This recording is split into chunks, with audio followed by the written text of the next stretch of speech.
শয়তানের প্রথম মিশন হচ্ছে বনি আদমকে বিবস্ত্র করা।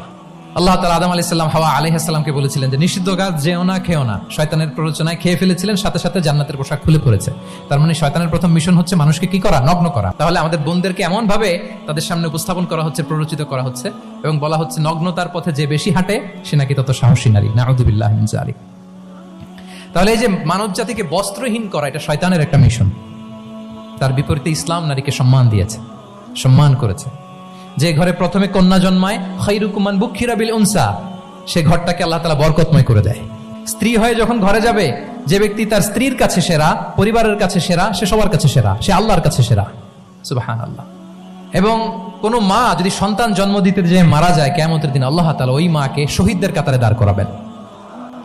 আর যদি সেফলি সন্তান ভূমিষ্ঠ হয়, আল্লাহ বলে মায়ের পায়ের নিচে ওই সন্তানের বেহেশত। কিভাবে নারীর মর্যাদাকে ইসলাম বাড়িয়েছে।